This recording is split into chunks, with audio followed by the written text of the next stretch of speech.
You live alone? Hey, why don't you say you and I got out of here and go someplace special, like the backseat of my car, huh? I'm not interested in casual sex. It won't be casual. I'll keep my tie on, all right? How did you get in here? I've had enough of you. I'm leaving this party. Oh! There's a moment in comedy that every performer chases, but almost none ever finds. It's the moment when the audience stops merely laughing and completely surrenders. When the host forgets he's hosting. When the band leader puts down his baton. When the floor director, standing just off camera with a clipboard and a schedule to keep, starts shaking with laughter himself. It's the moment when the room doesn't just react, it dissolves. Rodney Dangerfield found that moment almost every single time he walked through a curtain. Tonight, we're going back to the greatest hits. The appearances that rewound tapes in living rooms across America. The sets that made Johnny Carson fold over his desk like a man who had completely given up on maintaining any professional composure whatsoever. The one-liners that hit so fast, so perfectly, that audiences were still recovering from the last joke when the next one had already landed. This is Rodney Dangerfield at his absolute funniest. And to understand why it was so funny, we have to start at the beginning. Jacob Rodney Cohen was born on November 22, 1921, in Babylon, New York. The name Rodney Dangerfield came later, a stage name he built from scratch, the same way he built everything else in his life. Slowly, painfully, and with a stubbornness that bordered on the supernatural. His childhood was, by his own account, genuinely difficult. His father, Phil Roy, was a vaudeville performer who was largely absent. His mother, Dorothy, struggled to keep things together. Years later, those wounds didn't just heal, they fermented into material. Into the custody joke. Into the birthday cake joke. Into an entire comedic identity rooted in the idea that the world had looked at Rodney Dangerfield from day one and said, "You don't matter." "I got no respect" wasn't just a catchphrase. It was autobiography dressed up as comedy. He started performing as a teenager, playing clubs in New York under various names, grinding through the kind of early career that breaks most people. By his mid-20s, he had largely quit. He spent years working as a salesman, aluminum siding, mostly, raising a family, living an ordinary life, and carrying around all those jokes like luggage he couldn't put down. Then, in his early 40s, he came back. Most performers don't come back. Not really. They make attempts, they do a few shows, they realize the ship has sailed. Rodney Dangerfield came back and became one of the most recognizable comedians in American history. The comeback itself became part of the mythology, proof that the punchline of his own life was still being written. By the time he landed regular spots on The Tonight Show starring Johnny Carson, he had spent decades sharpening those jokes. Every line had been tested in rooms that weren't always kind. Every pause had been calibrated. Every shrug, every tug of the collar, every wide-eyed look of disbelief, it was all architecture, built with enormous care to look completely spontaneous. Here's what made the Carson appearances different from everything else. Johnny Carson was, by virtually every account from television historians and fellow entertainers alike, the gold standard of late-night composure. He was smooth. He was controlled. He had the kind of professional discipline that let him interview heads of state at 10 and crack jokes at 11:30 without breaking a sweat. His laugh, when it came, was measured. His reaction shots were legendary precisely because they were rare. Rodney Dangerfield broke all of that inside of 30 seconds. Watch the footage carefully and you'll notice something remarkable happening in real time. Carson's posture changes. The host, who sits slightly forward, engaged and in command, starts to lean, first back, then sideways, then completely forward onto the desk. His hand comes up to his face. His shoulders start to shake. And then it happens. Johnny Carson completely loses it. What Dangerfield understood, perhaps better than any comedian of his era, was the rhythm of a talk show appearance. Most guests build. They set up a story, they let it breathe, they pay it off. Rodney operated differently. He came out firing.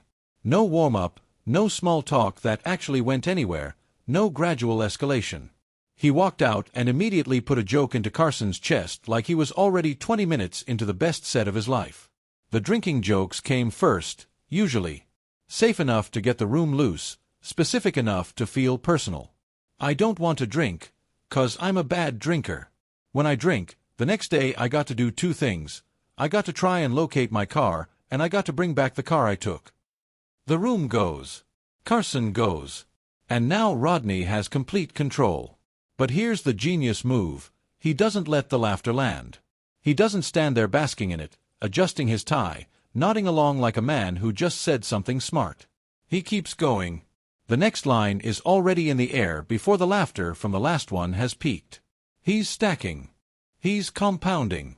He's turning the laugh into a wave and then riding it and then making it bigger. The physicality helped enormously. The tugging of the collar became one of the most imitated gestures in comedy history, not because it was flashy, but because it was honest. It said, "I am a man who is perpetually uncomfortable. I am a man to whom life is always slightly too tight." The bug eyes said, "Can you believe this? Can you believe what's happening to me?" And the audience believed it, completely, every time. Let's talk about the actual material, because this is where Rodney Dangerfield's genius is most visible and most underappreciated. The one-liner is the most unforgiving form in all of comedy. There's no room to recover. There's no story structure to carry you forward if a beat doesn't land.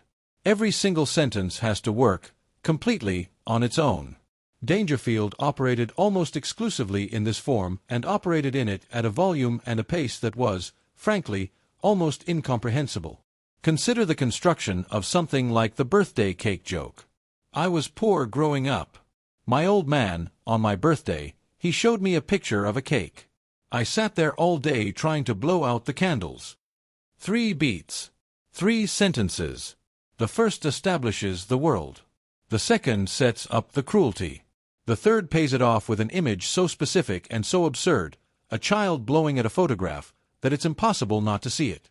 And the moment you see it, you're gone. The psychiatrist joke works similarly. For 4 years, they sent me to a child psychiatrist. The kid didn't help me at all. The first sentence is the setup disguised as information.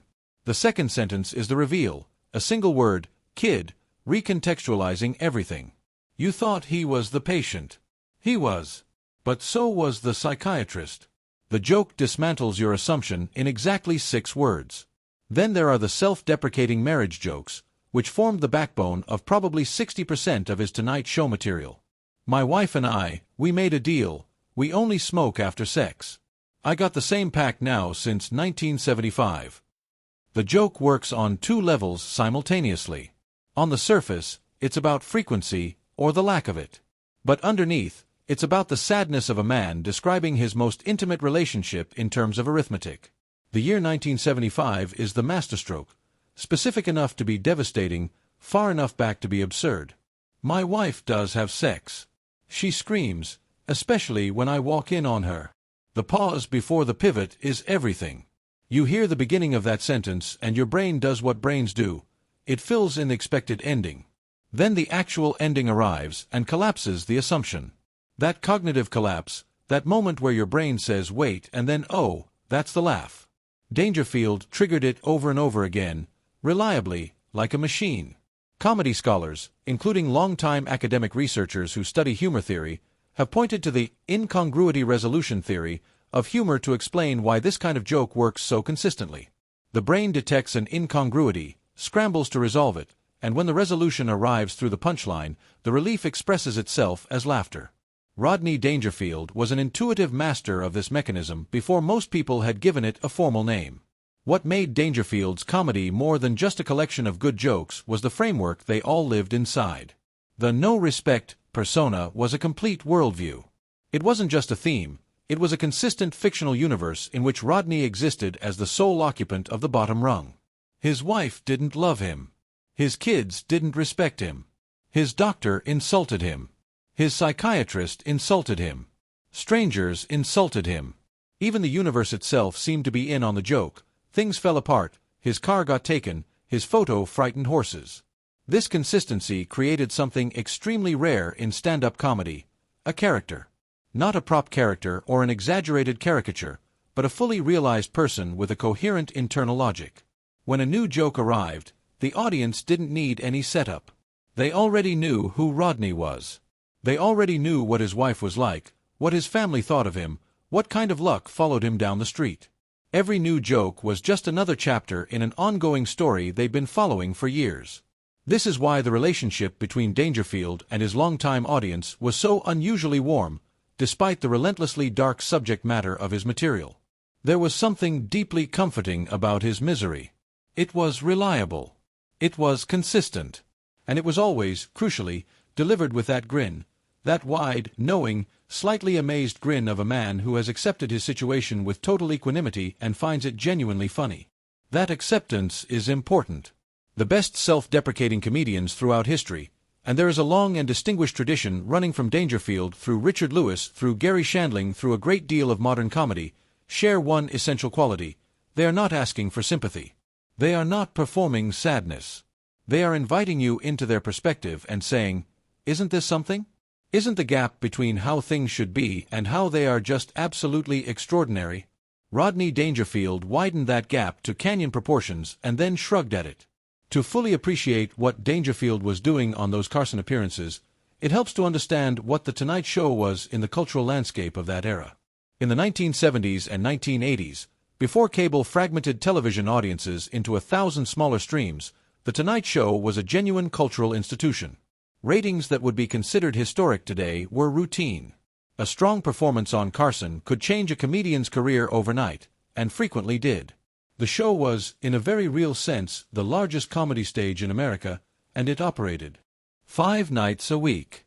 Getting on was an achievement. Getting invited back was a validation. Getting to the point where your appearance was anticipated, where viewers tuned in specifically because they'd heard Rodney was going to be on tonight, that was stardom. And Dangerfield achieved it, repeatedly. But what's remarkable, looking back at the tape, is how completely he dominated the format. Talk shows have a structure. There's an interview section. There's usually a moment where the comedian does material, a designated stretch of jokes. There are transitions, there are plugs for upcoming projects, there's a kind of conversational rhythm that moves the hour forward. Rodney dissolved that structure. The jokes didn't start during the comedy section, they started the moment he sat down, sometimes before. The interview became indistinguishable from the set. Carson would ask a genuine question and get a genuine joke back, and then another, and then another. The show's structure bent around him. The floor director's schedule became irrelevant.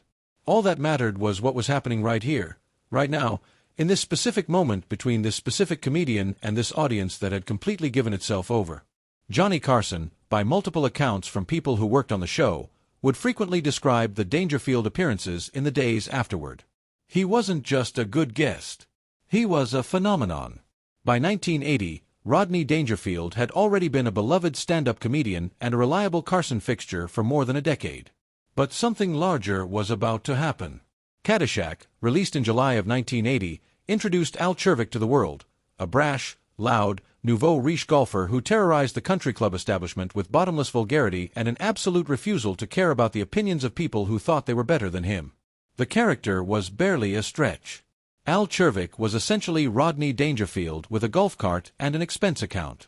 The film became a genuine cultural phenomenon, particularly among younger audiences who returned to see it multiple times. Lines from the film entered the everyday vocabulary of an entire generation.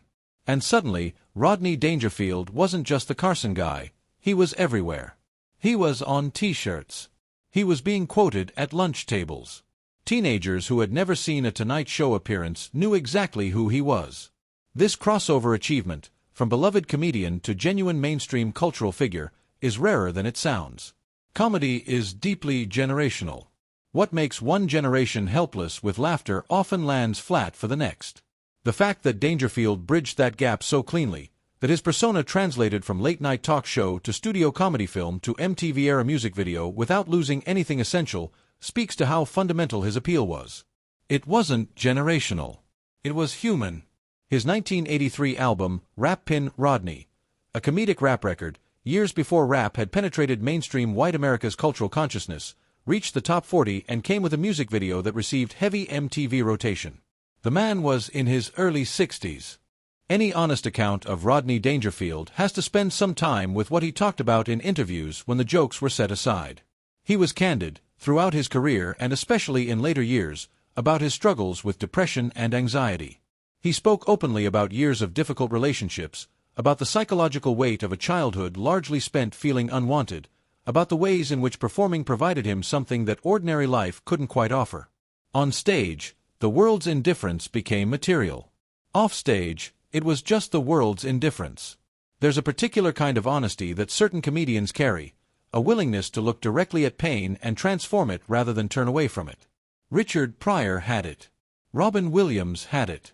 Rodney Dangerfield had it, though his expression of it was arguably more contained, more disciplined, tucked inside those crackling one-liners where you had to look closely to see the ache underneath. The custody joke is the clearest example. My mother and father got divorced. There was a custody fight over me, and no one showed up. The laugh is immediate and enormous. But sit with it for a moment. This is a man describing, in 15 words, the foundational wound of his childhood, the discovery that neither parent wanted him badly enough to fight for him. The joke doesn't ask you to feel sad about that. It asks you to recognize the absurdity of it, the almost theatrical cruelty of a universe that would arrange events that way. The laughter is real. So is the story. This is the double register that distinguishes the truly great comics from the merely excellent ones. They're funny on the surface and true underneath, simultaneously, without either quality compromising the other. We should spend more time on the physical performance, because this is often what clips lose in description. Rodney Dangerfield was not conventionally handsome, a fact he was the first to acknowledge, loudly and repeatedly. He was heavy-set, perpetually flushed, with eyes that seemed slightly too large for his face and a quality of persistent agitation, as though he had just received mildly alarming news and was processing it in real time. He wore suits that seemed to be waging a losing battle against his enthusiasm. The tie was always loosened. The collar was always being tugged. That collar pull is worth examining carefully because it became the most recognizable physical gesture in American stand-up comedy of its era. The move itself is simple. The right hand comes up, 2 fingers hook into the collar, there's a slight outward pull. What it communicates is profound. This is getting to me. The world is, once again, applying pressure. It's a release valve that signals, without words, that the joke you're about to hear is the latest in a long series of injustices. But the collar pull is also anticipation. Audiences who knew Dangerfield well understood that the collar pull meant something good was coming. It was a tell. A warm-up. A way of saying, hold on, I have something for you. The gesture became so associated with the delivery of excellence that the laughter sometimes started before the punchline arrived, because the audience had already seen the collar pull and knew what was heading their way. The eyes were equally important. Wide, incredulous, slightly injured, they were the face of a man who had just witnessed something he genuinely could not believe and was reporting it faithfully to the audience as a public service. You won't believe what just happened to me. You won't believe what my wife did. You won't believe what my doctor said. The eyes made it a testimony rather than a performance. You were getting a first-hand account. You were a witness.